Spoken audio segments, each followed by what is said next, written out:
আওয়ামী লীগের আওয়ামী লীগের জন্য বাংলাদেশের তথাকথিত কিছু ব্যক্তির মায়া কান্না আমরা দেখতে পাচ্ছি। তার মধ্যে এক নম্বর হচ্ছে সোহেল দাস, তারপরে আরেকজন রয়েছে বঙ্গবীর কাদের সিদ্দিকী। এই বঙ্গবীর কাদের সিদ্দিকী এবং সোহেল দাসরা আওয়ামী লীগের ওই বঙ্গবন্ধুর ৩২ নম্বরের বাসভবনে গিয়ে তারা কান্না শুরু করে দিয়েছে। কেন? এইরকম একটা ঐতিহাসিক ঘর নাকি জ্বালিয়ে দেওয়া হয়েছে।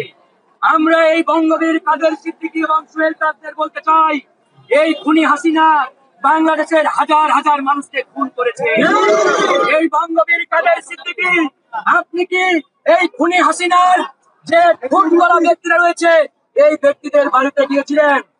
যাই নাই। আবু সাঈদের বাড়িতে আপনি গিয়েছিলেন? যাই নাই। আপনি কি ওই ভক্তের বাড়িতে গেছিলেন? যাই নাই। কিন্তু এই বঙ্গবীর কাদের সিদ্দিকী ওই ইট আর বালু কংক্রিটের বাড়িতে গিয়ে মায়া কান্না শুরু করেছে, আহারে বাড়িটি জ্বালিয়ে দিল। কিন্তু এই খুনি হাসিনা হাজার হাজার মানুষকে খুন করেছে, এটার জন্য বঙ্গবীর কাদের সিদ্দিকীর মন কাঁদে না। তাই আমরা ছাত্র জনতার পক্ষ থেকে স্পষ্ট করে বলতে চাই, এই খুনি আওয়ামী লীগের জন্য কারো মায়া কান্নার উদ্রেক হলে আমরা আপনাদেরকে রাজপথে দৌড়ানি দেব, রাজপথে দৌড়ানি দেব।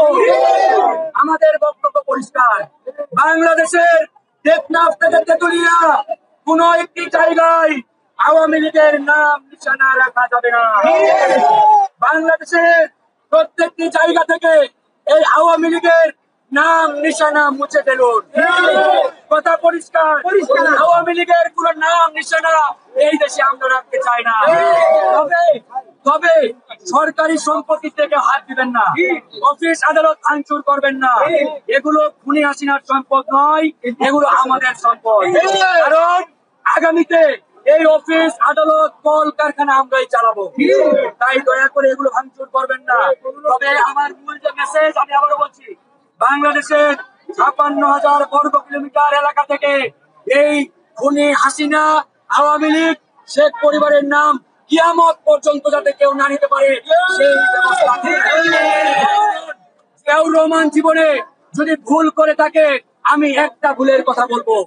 জিয়াউর রহমান একটা ভুলেই জীবনে করেছিলেন, সেটা হচ্ছে এই খুনি হাসিনাকে বাংলাদেশে রাজনীতি করার ব্যবস্থা করে দিয়েছে। আমরা জিয়াউর রহমানের সেই ভুল থেকে শিক্ষা নিয়ে আগামীতে এই খুনি হাসিনা খুনি পরিবারের কেউ যাতে বাংলাদেশে এসে আওয়ামী লীগকে আবার জীবন্ত না করতে পারে তার জন্য আমরা সজাগ থাকবো। এই আওয়ামী লীগের জায়গা বাংলার মাটিতে কিয়ামত পর্যন্ত আর হবে না, হবে না, ইনশাআল্লাহ।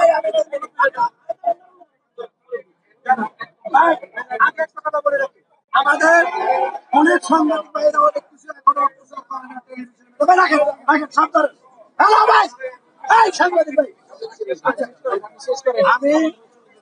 আমি একটি কথা বলতে চাই, আমাদের দেশে যেই মেধাবী ছাত্র জনতাকে যেভাবে গুলি করে মারা হয়েছে ভারতের বাহিনীকে, আমি মোদী সরকারকে বলতে চাই, আপনার দেশে যদি এই অবস্থা হইতো তাইলে আপনি কি করতেন?